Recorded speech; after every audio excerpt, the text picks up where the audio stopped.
Hi, everybody. Such a robust discussion in the previous panel, and we'll probably have the same level of energy as well. Thank you very much for joining us, and thank you, Lisa, for the introduction. And I just want to get straight to it. Let's talk about innovation in financial services industry. Is AI everything in 2023 in terms of innovation? Roman? So AI is everything, but AI has been around for a long time. We had AI be the world chess champion 40 years ago. Clearly, this is a year of AI. We're embracing that. My colleagues are embracing that. But the story is much broader than AI. The story is about technology for clients.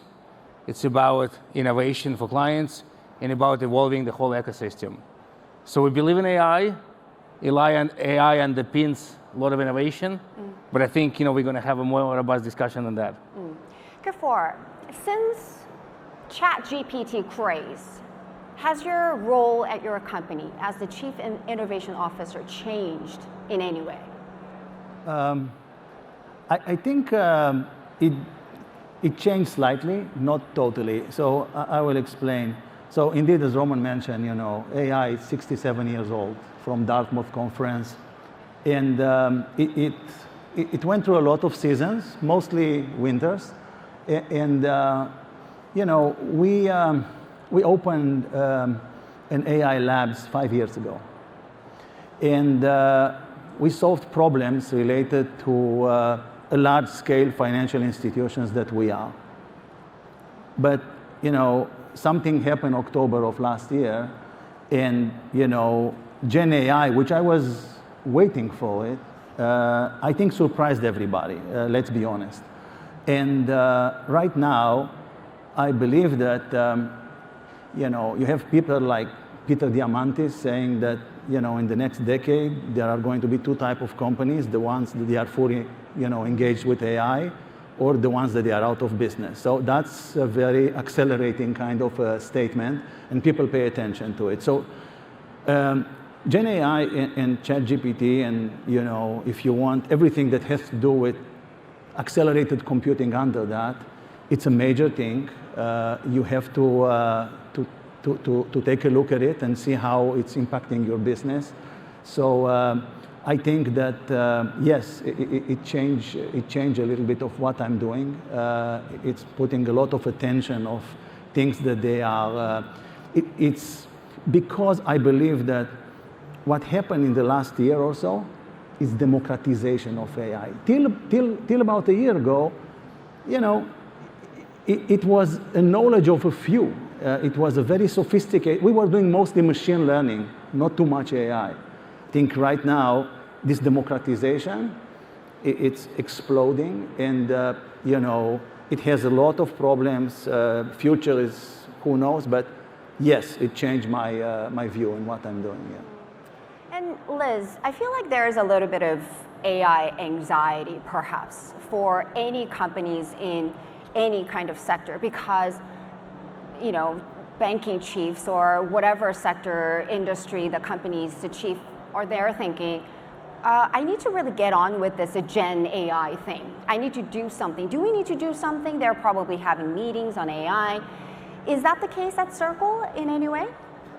Yeah, so to understand our perspective, let me just take a few seconds just to explain. So in the introduction, I was introduced as, Circle is building a new internet financial system, and you might wonder what that means. And what that means is it's centered around something called USDC, which is the world's most trusted, most innovative digital dollar, otherwise known as a stable coin. You give me a fiat dollar, I put it in a bank. It's managed by these two gentlemen's companies, actually, managed and custodied.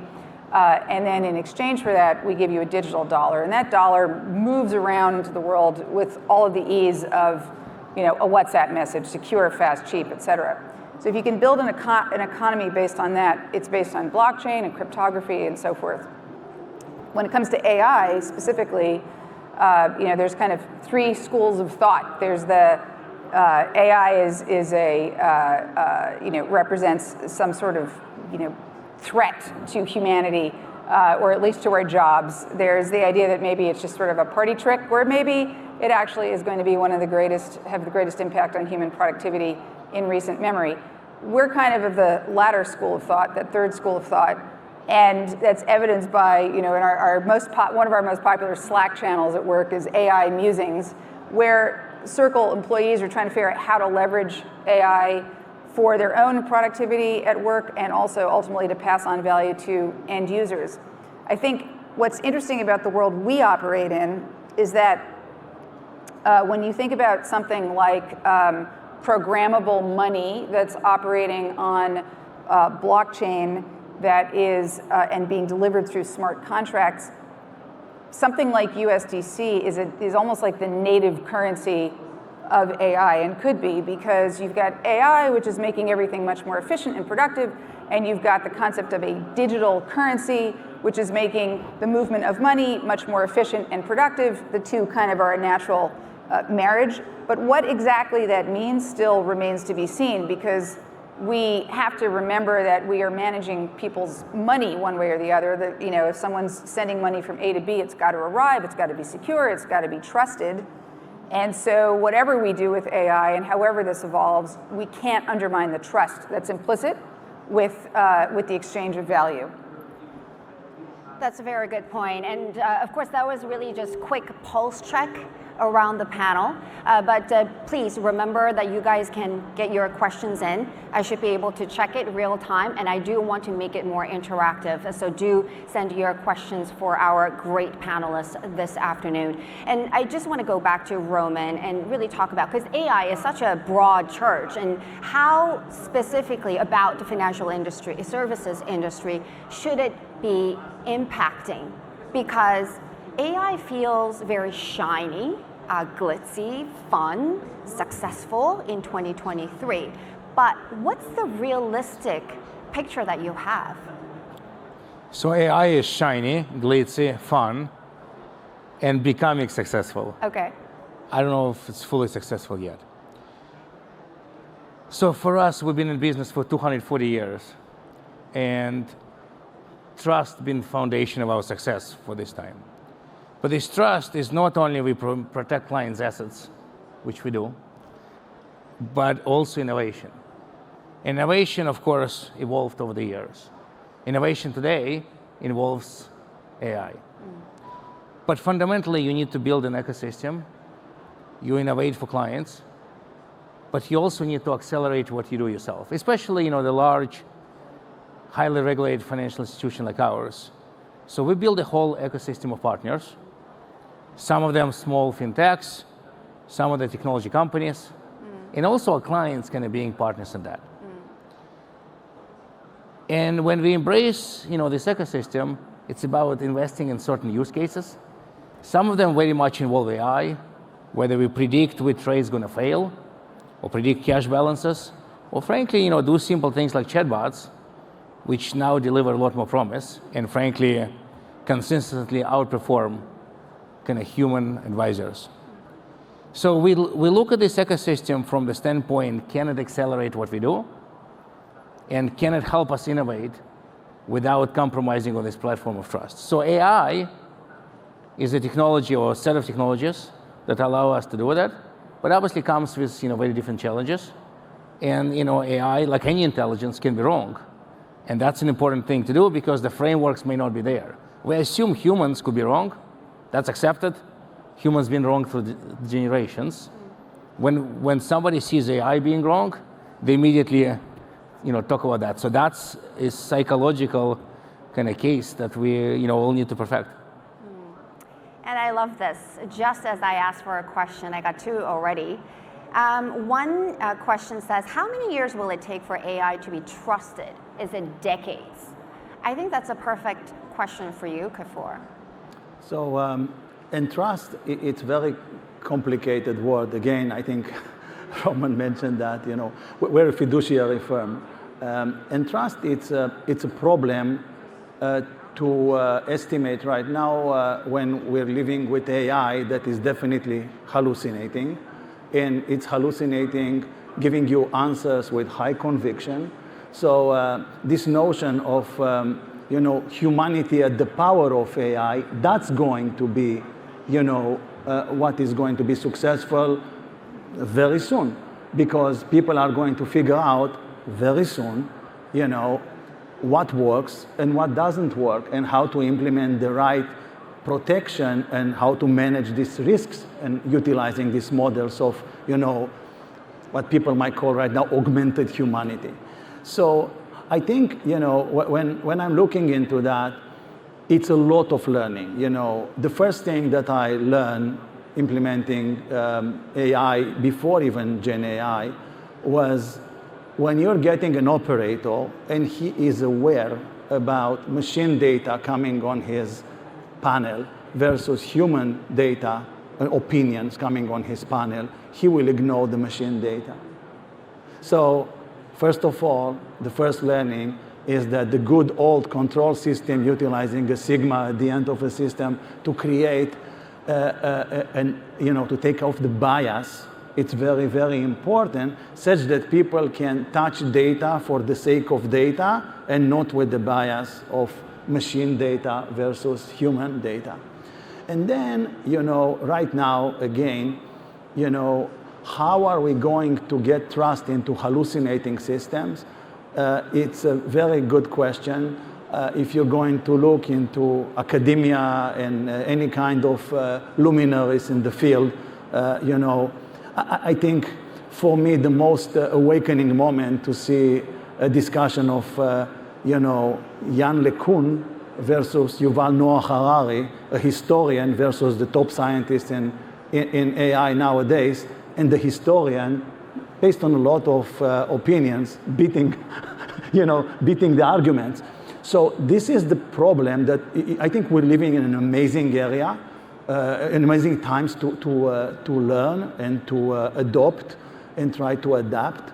But we cannot put a timeline on this. I think all the timelines are getting crushed nowadays. Certainly, you don't know. You cannot talk about years. You talk about months. And when you talk about months, you're looking in, what's new, and GPT-4 was beaten by something that a twist of Llama 2 in a couple of months, and then right now you have something new coming up, and therefore even the models that you're building yourself to kind of create this trust need to be adaptable. So you need to have the right switches to go from different type of LLMs to allow you to get the best out of AI, to get to the right outcomes that you need to get, and then check again and again, because the compliance and risk people in the firms, they should not allow this to fly without the right structure of control. So that's a long answer to a question that is even more complicated than that. So.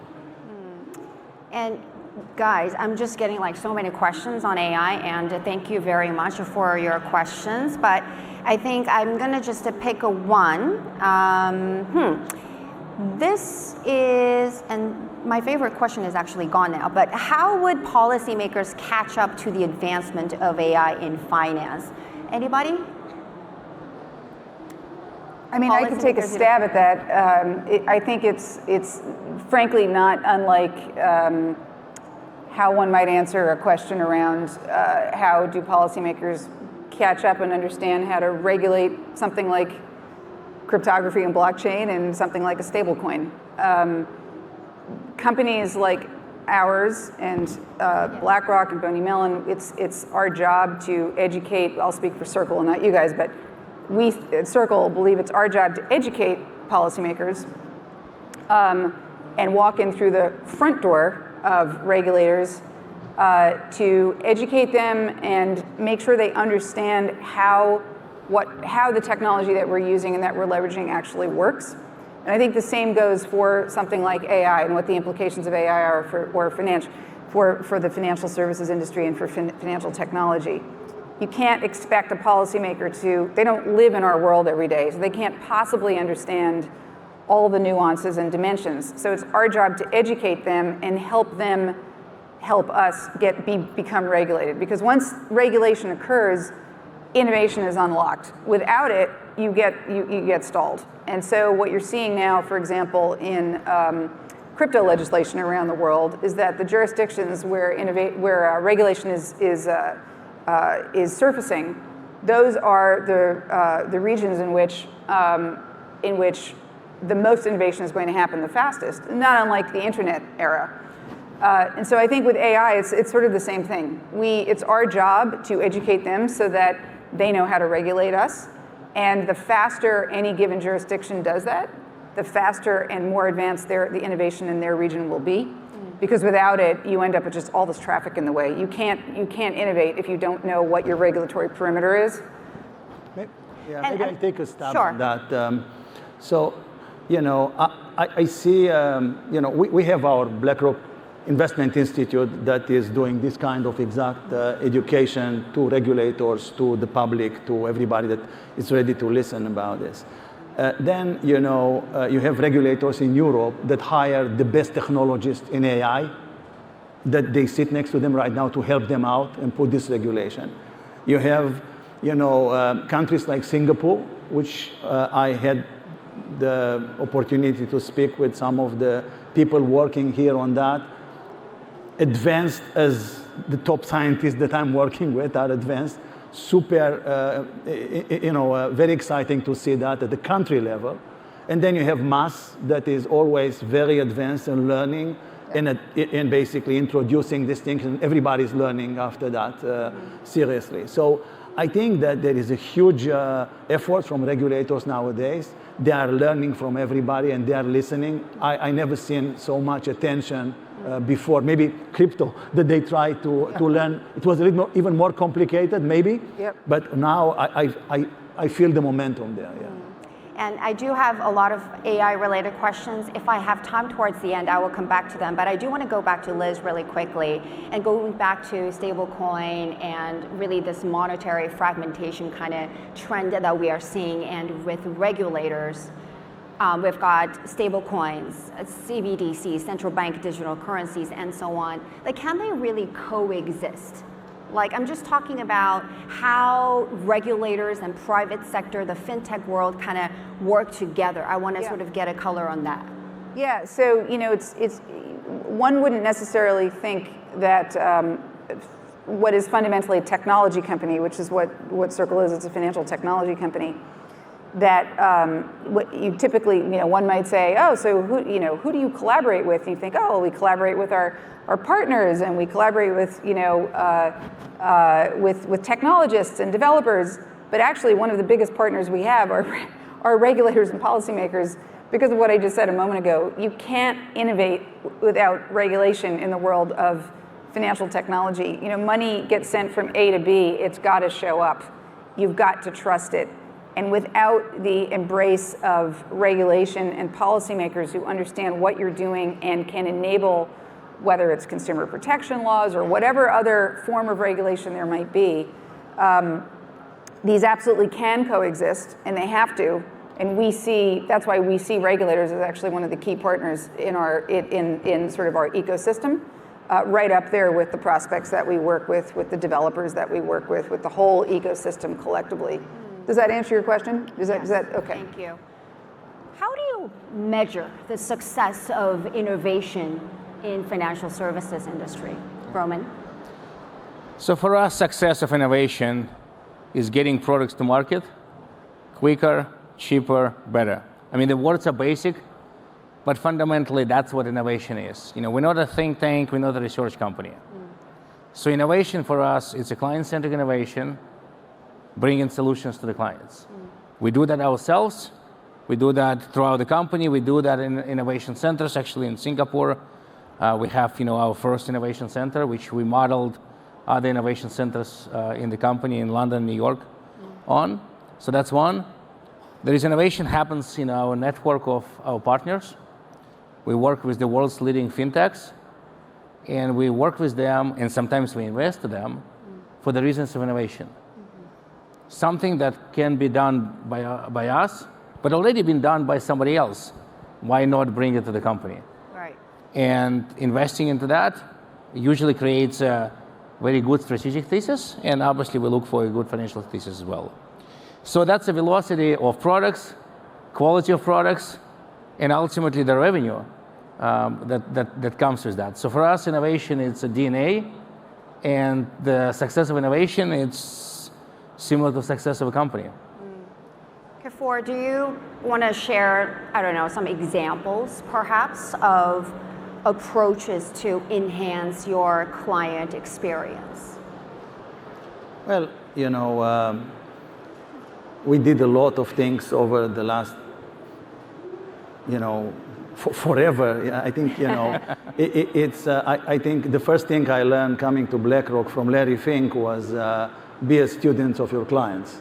So he is very dominant about always, listening to the clients. And there are organizations, I think the greatest organizations in the world, they would tell you, if they are frank, that at least 50% of their products and ideas, they are always coming from their clients. And, for us, it's very important to look and always have the view of the client and everything that we are doing. We, in our Aladdin platform, we enable clients to kind of bring their data, and they are able to bring that in our studio environments and basically do whatever they want with bringing their own passion and about anything going on into the market, and then bringing it back on execution side. I think that's a big deal, being an open platform, being open for the needs of your client. It's a very big deal. What is happening right now, though, I think it's the next unlock. And the next unlock with AI is basically on the client side, that till now, you have all kind of coding languages, and you have your Jupyter notebook or any kind of notebook that you're enabling the client to do and interact, and they are very happy in doing their things. Now, when these code languages transform into English as the code, well, that's the huge unlock. So basically, I think the clients will expect even more because they can, because the barriers are going down. So I think the acceleration of innovating with the clients is going to be very, very significant. You just said barriers are going down. So do you think that innovation, including AI, by the way, but others, in 2023 are actually playing a role in leveling the playing field? Or does that somehow create this moat around the bigger players in any industry? Oh, no. I think, it's a little bit bringing back right now the game. AI is bringing back the game to the big companies. And the reason for that is because they have the data. But the leveling and the barriers going down, it's for everybody. Look, it's about, before BlackRock, I spent a lot of years in technology, and Hewlett-Packard was my last station in technology. And I learned a lot about this notion of co-innovation, and I learned a lot about doing things with clients together, makes you more successful, brings the best product out there. And investing in these accounts, I think that the data that I learned at that time was, this co-innovation where you take down all the barriers and having people with a purpose in an account is bringing you around, if I remember correct, 27 to 30% more outcomes from an account. So down barriers, co-innovation, having purpose in an account, this is kind of what I see as the, that's value. Roman? I think the technological barriers are down, but having amazing client book, that's as hard as ever. Having trust of your clients and ultimate consumers, it's as hard as ever, arguably harder. Global connectivity. So in any market, we have some barriers coming down, and the basis of competition is shifting. So I agree that data is a very big thing. Also, having people to co-innovate with is a big thing. And ultimately, building the ecosystem around you, it's also complicated. So I don't think the basis of competition is making easier or harder for people to enter. It just maybe what they enter with is different. So somebody could enter with amazing technology, but they need to find partnerships that are much more established than them. And I think we see that throughout the world, where very creative technology companies partnering with people like us and BlackRock and other large companies to really drive this innovation to market in a much more scalable way. I do want to go through this question. What are the biggest organizational barriers to tech-driven transformation, and how have you overcome them? I guess this question is really asking, like, is your company ready for all these innovative initiatives? Culturally, technically, I don't know. Anybody? I'll take that. Yeah. I mean, obviously, Circle was ready the moment it was born, because this is what we do. But we see this every day because of the partners that we have, many of whom are Web 2 companies that are trying to figure out what Web 3 means to them.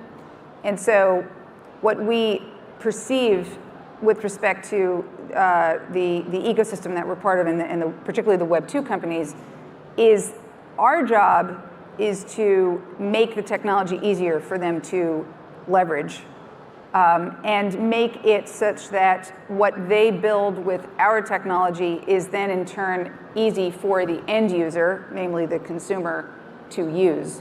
So when you consider our Web3 services offerings, where we make it very easy for a partner to build programmable wallets, we can abstract away some of the mess of, today, if I'm going to go buy something on Amazon, I don't need to worry about any acronyms of HTTP, SMTP, I don't care. I just want the stupid thing to show up on my door.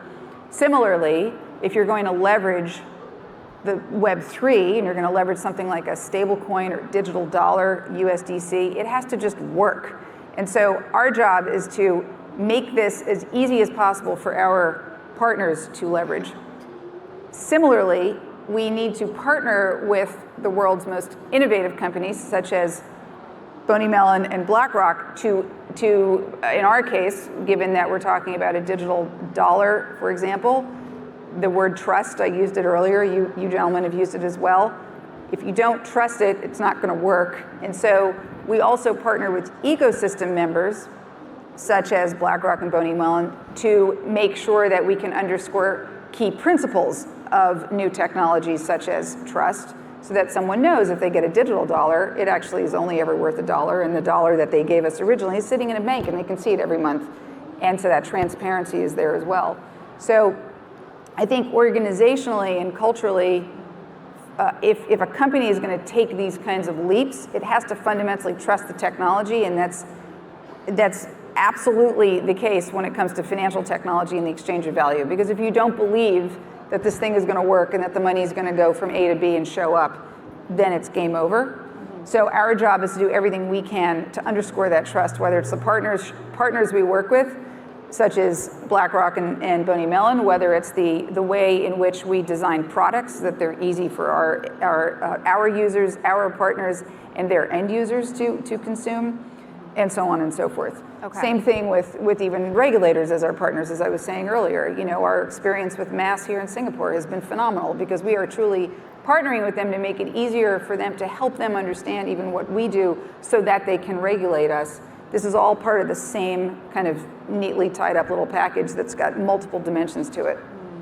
I know that we're going to talk about collaborative efforts, but I think we did touch on it, and I do want to get to this question, and I think it could actually make it more actionable in a way, I think. The question says, what's the percentage of roles that could be automated, enhanced, or replaced with AI in finance? But I'm going to just change the question with innovation in finance, and perhaps you can tell me what kind of skill sets that you are looking for. If you were to hire a new batch of newbies, what do you look for? What do we need in new talents in 2024 if you're hiring next year? Roman? Yeah, first, I'll give you the answer. It's 100%. But that doesn't mean that modern company going to have any fewer people. If you think of the roles when our bank started 240 years ago, none of the roles that we had then exist now. But obviously, we have more employees. Most of companies have more employees now than they had a long time ago. Why? Because, in essence, technology is always easier. Linking to your previous question, the people is hard. And we can do so much more. As technology lowers the barriers, opportunities to build new products, client requirements, they all enhance and increase. So what the person that we always need is somebody who is curious, somebody who can partner with different people, work across organization, be client-centric. Now, this day and age, yes, of course, data skills are critical.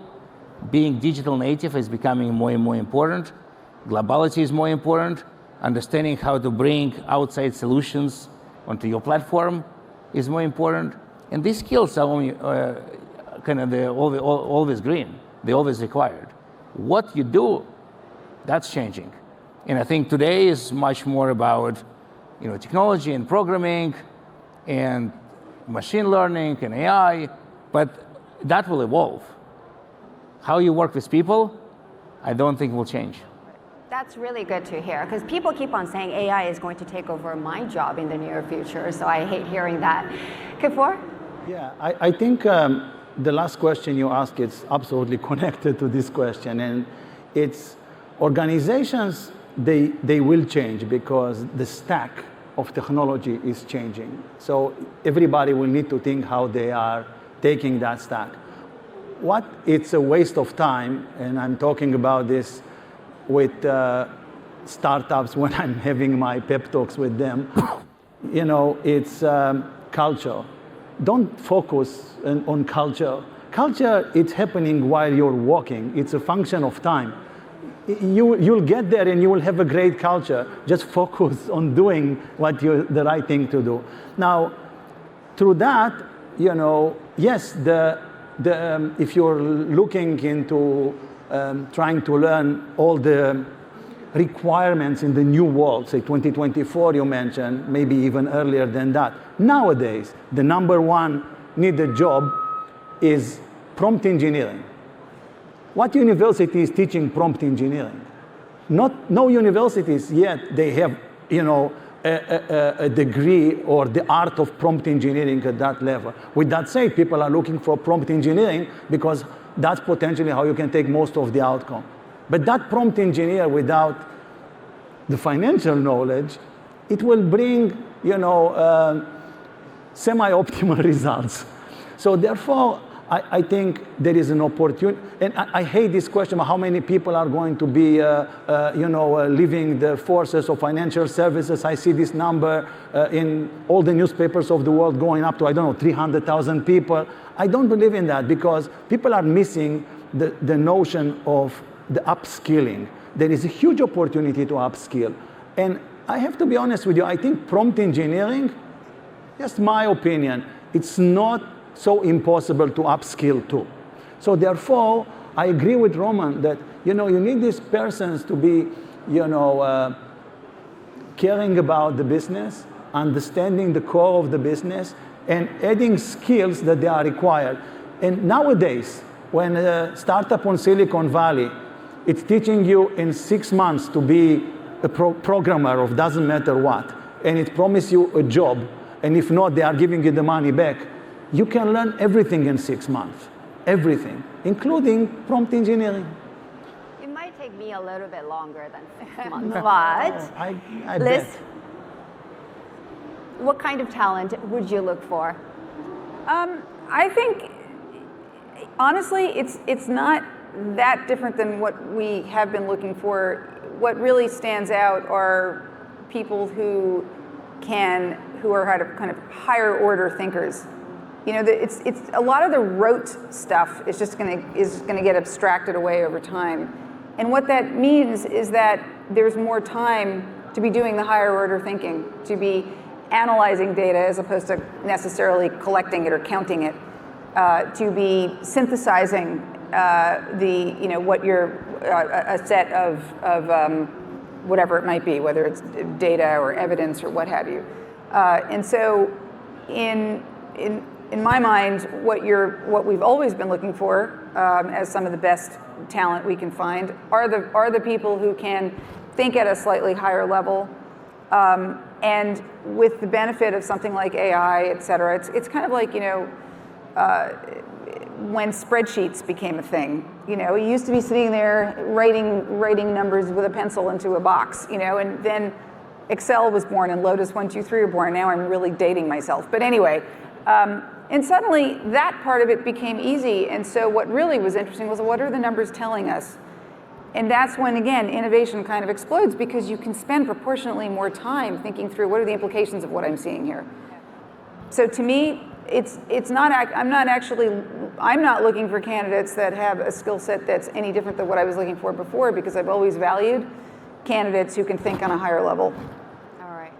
Roman, Kfir, Liz, thank you so much. It's such a fascinating conversation, and thank you all of you for tuning in or stick around, and of course sending in questions, and I'm going to leave it there. And I didn't even get to ask all my questions, but of course, next time. Have a blast, everybody in Singapore this week.